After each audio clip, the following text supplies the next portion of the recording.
ዜናታት ዝዕለት ኤጀንሲ ፕረስ ኢትዮጵያ ክፍሊ ቋንቋ ትግርኛ ንዘቕረቦ ጸብጻብ ቤት ጽሕፈት ጉዳያት ኮሚኒኬሽን ትግራይ መግለጺ ሂብሉ ኣብ ልዕሊ ዳያኑ ዝበጽሕ ናይ ውሽጥን ናይ ደገን ጽዕንቶ ክእረም ከም ዝግባእ ማሕበር ዳያኑ ትግራይ ኣፍሊጡ ቤት ምኽሪ ጸጥታ ኢትዮጵያ ንኩነታት ትግራይ ብዝምልከት መብርሂ ሂቡ ኢትዮጵያ ኣፍ ደገ ባሕሪ ንምርካብ ከተካይዶ ዝጸንሐት ጻዕርታት ክትሕይሎ ምዃና ኣፍሊጣ ዝብሉን ካልኦትን ሰላምታና በብዘለኹም ይብጻሕኩም ክቡራት ተኸታተልቲ ኣክሱማውያን መራኸቢ ሓፋሽ ሎብውን ከምቲ ልሙድ ካብ ትግራይ ክሳብ ዓለም ለኸ ፍጻመ ጽሩይ ሓበሬታ ናባኹም ክነቕርብ ኢና ንቪድዮና ላይክ ቻነልና ሰብስክራይብ ብምግባር ኣባል ቤተሰብና ይኹኑ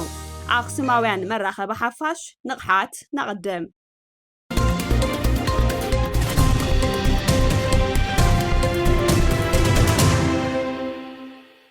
ፈላማይ ዜና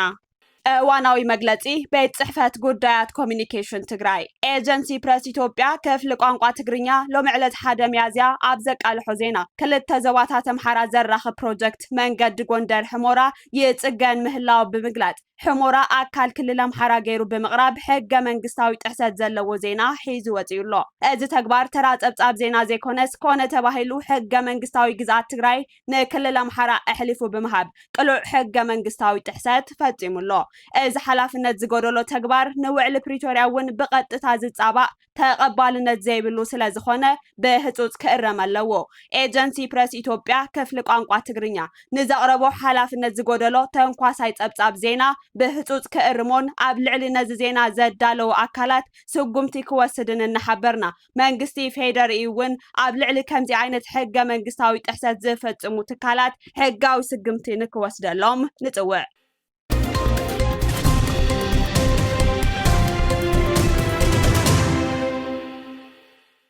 ኢትዮጵያ ኣፍ ደገ ባሕሪ ንምርካብ ከተካይዶ ዝጸንሐት ጻዕርታት ክትሕይሎ ምዃና ኣፍሊጣ በቀዳማይ ሚኒስተር አብይ አሕመድ ዝምራሕ ቤት ምኽሪ ጸጥታ ኢትዮጵያ ሎሚ ኣብ ዘካይዶ ኣኼባ እዩ ነቲ መግለጺ ኣውጽኡ ዘሎ እቲ ላዕሎት ኣዘዝቲ ሰራዊትን ሓለፍቲ ሃገራዊ ድሕንነትን ዝርከብዎ ቤት ምኽሪ ንውሽጣውን ግዳማውን ጸጥታ ዝምልከት ገምጋም ከም ዘካይደ ኣብ ዘውጽኦ መግለጺ ይጠቅስ ኩነታት ናይታ ትማሊ ሓዱሽ ጊዜያዊ ፕሬዝደንት ዝተመዘዘላ ትግራይን ጉዳይ ኣፍ ደገ ባሕርን ካብቶም ዓበይቲ ዛዕባታት ናይቶ ኣኼባ እዮም ነይሮም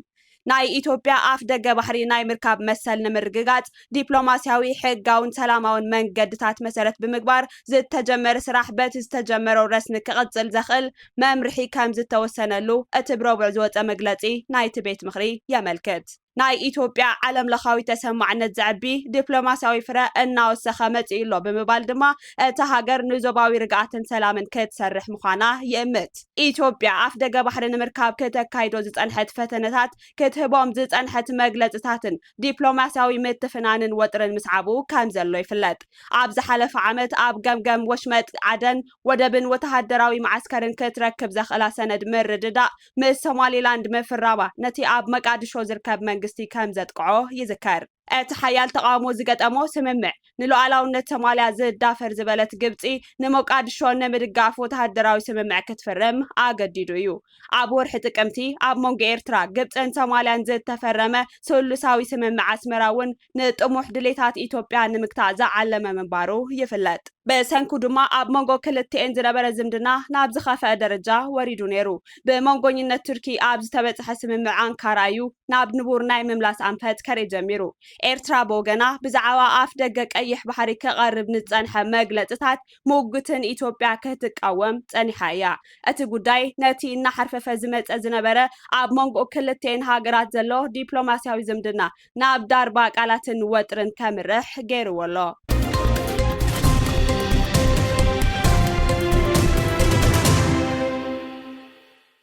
ቤት ምኽሪ ጸጥታ ኢትዮጵያ ንኩነታት ትግራይ ብዝምልከት ኣብ ዝሃቦ መብርሂ ድማ ዋላ እኳ ብሰንኪ ናይ ሓደ ወገናት ክፉእ ዕላማ ህዝቢ ትግራይ ዘድልዮ ሰላም መሊኡ ክረክብ እንተዘይከኣለ እቲ ኣብቲ ክልል ዝነበረ ግጭት ብሰላም መፍትሑ እፎይታ ክረክብ ኣኽኢልዎ እዩ ኢሉ ኣብ ክልላት ኣምሓራን ኦሮምያን እውን ሓይልታት መንግስቲ ሕጊ ናይ ምኽባር ስርሒታት የካይዱ ከም ዘለው ኣመልኪቱ ህዝቢ ናይ ሰላምን ወናን ክኸውን ጀሚሩሎ ክልላዊ ማሕበራት ጸጥታ ይሕልየለው ቁጠባዊ ምንቅስቓሳት እውን ብዝተመደበሎም ኣገባብ ክፍጸሙ ጀሚሮም ኣለው ኣብ ክልል ኣምሓራ ኣብ መንጎ ሓይልታት መንግስትን ዕጡቃት ፋኖን ዝቕጽል ዘሎ ኩናት ኣብ ሰብን ንብረትን ከቢድ ጉድኣት ብምውራድ ዓቢ ሰብኣዊ ቅልውላው ከም ዝፈጠረ ይገልጽ። ኣንጻር መንግስቲ ዝዋግኡ ዘለው ዕጡቃት ሓይልታት ናብ ሰላማዊ መድረኽ ከመለሱ ዝጸውዐ እቲ ቤት ምኽሪ ጸጥታ መንግስቲ ንሰላማዊ ልዝብ ሎሚ እውን ድሉው ምዃኑ ደጊምና ነረጋግጽ ክብል ተማሕጺኑ።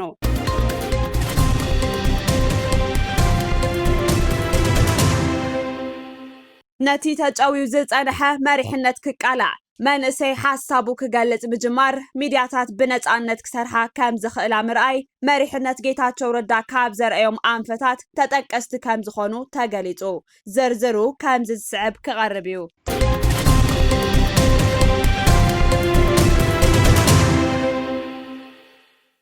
ትግራይ ካብ 2013 ዓ.ም ጀሚሩ ክሳብ ሕዚ ብናይ ውሽጥን ናይ ደገን ጸላታ ህዝባ ሰላምን ምርግጋዕን ሲኢኑ ኣደዳ ጥሜትን ስደትን ሞትን ይኾነሎም እሞኸ እዚ መንዝ ወለደ እዩ ኩላትና ኣብ ብዘለናዮ ንሕሰበሉ ኣብ ኣክሱማውያን ሚድያ ኔትወርክ ትግራይ ካብ መሪሕነት ጌታቸው እንታይ ረኺባ ኣብ ዝብል ዛዕባ ምስ ሓድነት ሚድያ ኔትወርክ ከምኡውን ኣብ ዝተፈላለዩ ኩርናዓት ዓለም ዝነብሩ ተኸታተልቲ እቲ መደብ ብቐጥታ መስመር ስልኪ ዝተሳተፉ እንትኾኑ ነቲ ተጨዊት ጸንሐ መሪሕነት ክቃላዕ መንእሰይ ሓሳቡ ክገልጽ ምጅማር ሚድያታት ብነጻነት ክሰርሓ ከም ዝኽእላ ምርኣይ መሪሕነት ጌታቸው ረዳ ካብ ዘርአዮም ኣንፈታት ተጠቀስቲ ምዃኖም እቶም ተሳተፍቲ ይገልጹ። أفترض خلنا كسكلنا هذه جيتاتشو تأمر كسرح تزويتها يجبر ليه توانا نجيتاتشو صراحة أنا غني أول تناي ساريها ماريها ناي استجوا ودب كنا أنا جيروي زعبي جيتاتشو بموسو أذيهم عدلنا تاتو كنا إرتراب أتعفينو نستم مسارح تاريخ تزنبر وزهج زنبركم زلط اتزقاطمن بخالد سلامه تتكيو بحمق ترجم خيد نيرو نتي استخامسي كاين تاي نيرو لقاسي تبلو زلخا ግን بتعمي مودات አይብሉ حوحات من مقانا دايما تكال مقانا زي بلنايو غيرو زبل نبعلو ولقى سبات لو مقامبر ناي بعلخ حساب كتهبن كتقبرن كم زي تخيل قلصي እንዳሆነ ይኸይደሉ ምክንያቱ ዋናታት አለው ህዝብ ትግራይ ዋኑ ይኮነን ማለት እዩ ካብዚ ቀጽል ብዙሕ እዩ ናይ ገታቸው ሰሪሕዎ ዘሎ ካብቲ ናይ ሚድያታት ዘሎ ናይ መንእሰይ ዘሎ ብዙሕ አንፈት አንጽፉ አሎ ሕጁን ወጪኡ ስለዘሎ ጽቡቕ ዝኾነ ዕድል ተፈጢሩልኩም ጻንሒት መሪሕነት ጌታቸው ረዳ ካብ ዝነበሮም ገላ ክፍተታት እንትጥቀሱ ድማ ሰሙር ዝኾነ ውዳበ ዘይምህላው እቲ ቃልሲ ክትዓናቀፍ ቀንዲ ምክንያት ከም ዝኾነ ይዘረብ ነጌታቸው ጸገሙ ነበረታ ይመስለካ ግደይ ክትጋፈጥ ተለኻ ክትጋልጽ ከምዚ ክትቃለስ ተለኻ ድሕሪኻ ባክ ክህልወካሎ ውዳበ ክህልወካሎ ኔትወርክ ክህልዎ ነይርዎ ማለት ኔትወርክ ክህልወካሎ በይንኻ ትቃለሶ ቃልሰይ ነበረ በይኑ ተሓቂ ይውጽ ነይሩ ሓቀኛ ማለት አይፈልጥን በቃ ዝናይ ሳሪሃ ማሪሃ ካብረኻ ዝመጸ አሰራራሓሎ ውዳበሎ ትውዳበሱ ጠንካራ ውዳበ ኮይኑ ዝሰራሕም ናይ ልምዓት ስራሕቲ ናይ ሓደ ነገር ስራሕቲ የለን ማለት አይኮን ኣብ ሕማቅ ነገር እውን ከምኡ ኣብ መወዳእታውን መንእሰይ ትግራይ ነቲ ዘሎ ናይ መሪሕነት ዓንቀፍቀፍን እንታይ ገደሸነን ዝብል ሓሳብ ንጎኒ ብምግዳፍ ጠንኪሩ ብምቅላስ ናይ ባዕላ መንግስቲ ዘለዋ ትግራይ ንምስራት ነቲ ዝተጀመረ ቃልሲ ከቀጽል ወይ ግባእ ተባሂሉ መንግስትነት የድልየና ኣሎ እስና ነሰሰሪ ለጌታቸው ምድጋፍ ወይ ዘይ ምድጋፍ አይኮነን መንግስትነት ክልወና afta ዓዲ ምእንቲኒ ነይሩ ሕዝውን ክንቅጽል እሱ ኢና ክንገብር ዘለና ጌታቸው ቀዲድዎ ዘሎ መንገዲ መንእሰይ ትግራይ ናትካ ግዜ ይሕዝውን ክትቃለሶ ክትከለለካ በቃ እዚኣቶም ዳ ምንታይ ከኣሉ ኢልካዮም ኢኻ ኢልካ ናብ ስደት ክትመርጽ ይብልካ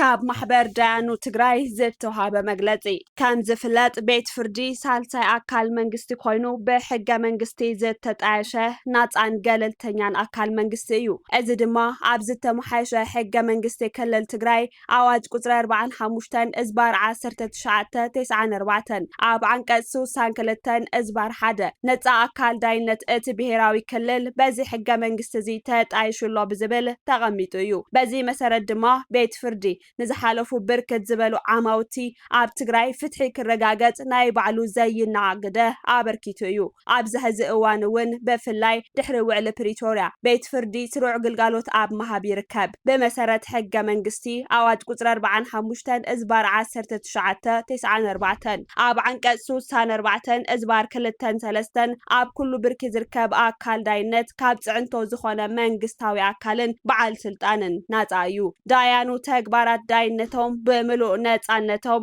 የካይዱ ስራሕቶም ብሕጊ ጥራሕ ይምርሑ ዝብል ተቐሚጡ እዩ እዚ ከም ዘሎ ኮይኑ ኣብ ልዕሊ ዳያኑ ዝበጽሕ ጽዕንቶን ጣልቃ ምእታውን ዝነበረ እኳ እንተኾነ ኣብዚ ቀረባ እዋን ምስ ዳያኑ ኣብ ዝወሰንዎም ውሳነታት ተተሓሒዙ ኣብ ልዕሊ ዳያኑ ዝበጽሑ ዘለው ናይ ውሽጥን ናይ ደገን ጽዕንቶ ምስቲ ዘሎ ፖለቲካውን ኢኮኖሚያውን ኩነታት ከእሮምን ክሰርሑን ኣለዎም ዝበልናዮም ከም ማሕበር ዳያኑ እዚ ዝስዕብ መግለጺ ሂብና ኣለና ቀዳማይ ላዕለዋይ ቤት ፍርዲ ክልል ትግራይ ከም ትካል ኣብ ልዕሊ ዳያኑን ኣብ ልዕሊ ትካልን በሚድያን ብዝተፈላለዩ መራኸብቲ ሓፋሽን ዝግበር ጸለመ በጊዜኡን ብሕጋዊ መንገድን በመግለጽን ብካልኦት መንገድታትን መእረምታን መብርህን ክህብ ንጽውዕ ካልኣይ ኣብዚ ሕዚ እዋን ብፍላይ ኣብ ዝሓለፉ 2 ዓመታት ኣብ ትግራይ ተራእዩ ብዘይፈልጥ መልክዑ ኣብ ልዕሊ ደቂ ኣንስትዮ ናይ ሞትን ዓመፅን ገበናት ተፈጺሞም እዮም ነዚ ቅጥለትን ዓመፅን ዘፈጸሙ ተኸሰስትን ተጠርጠርትን ኣብ ትሕቲ ቁጽጽር ሕጊ ኮይኖም ጉዳዮም ኣብ ቤት ፍርዲ ተራእዩ ገሊኦም ውሳነ ተዋሂብሎም እዩ ገሊኦም ድማ ኣብ ከይዲ ይርከቡ ገበን ዝፈጸመ ማንም ሰብ ብሕጊ መሰረት ዝፍጸሙ ተኸሰስትን ተጠርጠርትን ዝሪኡ ዳያኑ ድሕሪ ፍርዲ ይኹን ኣብ ከይዲ ምጽራይ ብዝተፈላለየ መንገዲ ጽዕንቶ ክበጽሖም ጀሚሩሎ እዚ ድማ ምስቲ ክብደት እቲ ገበን ኣብ ግምት ብምእታው ኣብ ልዕሊ ዳያኑና ዝበጽሕ ጽዕንቶ ዳያኑ ካብ ዝኾነ ይኹን ጽዕንቶ ናጻ ኮይኖም ከይሰርሑ ዝገብርን ብዓቢኡ ድማ ድሕንነቶም ናብ ሓደጋ ዘእቱን ስለዝኾነ ከቢድ ጉዳይ ስለዝኾነን ብግዚኡ ጠጠው ክብል እዚ ጽዕንቶ ምብጻሕ ዘመልከቱ ኣካል ብኣግኡ ጠጠው ዘየብሎ እንተኾይኑ ግና እቶም ከበድቲ ናይ ዓመፅን ቅትለትን ጉዳያት ዝሪኡ ዳያኑ ናጻን ገለልተኛን ኮይኖም ክዳንዩ ክጽገሙ ስለዝኽእሉ በስሩ እውን ንድሕንነቶም ሰጊኦም ኣይንሰርሕን ክብሉ ስለዝኽእሉ ላዕለዋይ ቤት ፍርዲ ክልል ትግራይ ምስ ዝምልከቶም ኣካል ፍሉይ ትኹረት ብምሃብ ክሰርሕ ንጽውዕ ሳልሳይ ቢሮ ጉዳይ ደቂ ኣንስትዮ ክልል ትግራይ ብዕለት 25 ወርሒ 7 2017 ዓመተ ምህረት ኣብ ናይ ባዕለን ማሕበራዊ ሚድያ ፌስቡክ ፔጅ ኣብ ናይ ማእኸላይ ቤት ፍርዲ ዞባ ምብራቕ ምድብ መጋብ ኣያውቕሮ ኣብ ልዕሊ ናይ መዋቲት ሊድያ ዓለም ግፍዓዊ ቅትለት ዝፈጸመ ተኸሳሲ ዝተውሃበ ውሳነ ኣመልኪተን እቲ ዝተውሃበ ናይ ዕድመ ልክዕ ጽኑዕ ማእሰርቲ ምስቲ ዝተፈጸመ ገበን ክብደት መምሃራይ ስለ ዘይኮነ ንቅድሚት መምሃራይ ስጉምቲ ክወሃብ ንላቦ ክብላ ገሊጸን እየን ኣብ ልዕሊ መዋቲት ሊድያ ዓለም ዝበጽሐ ግፍዓዊ ቅትለት ከም ማሕበር ሓዘንና ንገልጽ እዚ ከም ዘሎ ኮይኑ ኣብ ልዕሊ ገበነኛ ዝተውሃበ ናይ ዕድመ ልክዕ ጽኑዕ ማእሰርቲ ቅጽዓት ኣየምህርን ወይ ናይ ሕጊ ክፍተት ኣለዎ እዩ ዝበሃል እንተኾይኑ ብሕጋዊ መስርሕ ብይግባኣኒ ክእረም ኣብ ክንዲ ምግባር ብድፍኑ ኣየምህርን ኢልካ ብናይ መንግስታዊ ቢሮ መግለጽ ምውጻእ መቐጸልታ ልዕል ክብል ኣብ ቁጽሪ 2 ዝተገለጸ ኮይኑ ኣብ ልዕሊቶም ዝወሰኑ ዳያኑን ኣብ ልዕሊ ብይግባኣኒ ዝሪኡ ዳያኑን ብሓፈሻ ኣብ ልዕሊ ዳያኑ ናጻን ገለልተኛን ኮይኖም ከይሰርሑ ጽዕንቶ ክበጽሖም ዝገብር ስለዝኾነ ክእረምን ኣብ ቀጻሊ እውን ከምዚ ዓይነት መግለጺ ከይድገምን ንሕብር ራብዓይ ኣብ መወዳእታ እቶም ልዕል ኢሎም ዝተገለጹ ጽዕንቶታት ካልኦት ፖለቲካዊ ጽዕንቶን ኢኮኖሚያዊ ጸገማትን ተጻዊሮም ገልጋሎት ዳይነት ይህቡ ንዘለውን ልዕልነት ሕጊ ክረጋገጽ ለይትን ቀትርን ይሰርሑ ንዘለው ዳያኑ ትግራይ ዘለና ክብርና ገለጽና እቲ ዘሎ ጸገም ክፍታሕ ስለዘለዎ ኣብ ፌደራልን ካልኦት ክልላትን ኣብያተ ፍርዲ ዝተተግበረን ይትግበር ዘሎን ናይ መሃያን ጥቕምን ወሰኽ ላዕለዋይ ቤት ፍርዲ ክልል ትግራይ ኣብ ትግራይ ብቕልጡፍ ክትግብሮን ናብ ተግባር ከኣቱ እዚ ድማ መሃያን ጥቕምን ንምምላስ ልዕሊ 1 ዓመት ኣብ ጽንዓት ኣለና ብምባል ክሳብ ሕዚ ፍታሕ ስለዘይተውሃቦ ላዕለዋይ ቤት ፍርዲ ክልል ትግራይ ናይ ተሃገርን ክልልን ኩነታት ኣብ ግምት ብምእታው ንነዊሕ እዋን ዘይተመለሰ ሕቶ መሃያን ጥቕምን ከምኡ እውን ናይ መንበርን ካልኦት ሕቶታት ክምልስ ንጽውዕ ማሕበር ዳያኑ ትግራይ መጋቢት 2017 ዓመተ ምህረት መቐለ ክቡራት ተኸታተልቲ ኣክሱማውያን መራኸቢ ሓፋሽ ናይ ሎም ዕለት 1 ወርሒ 8 2017 ዓ.ም ምድላዋት ዜና ኣክሱማውያን እዞም ክትከታተልዎም ዝጸናሕኩም ይመስሉ ነይሮም ምሳና ንዝነበረኩም ጻንሒትና መስገና ምስ ካልኦት ምድላዋት ቴሌቪዥን ኣክሱማውያን ሰናይ ጻንሒት ክኾነልኩም ንምነ ሰላም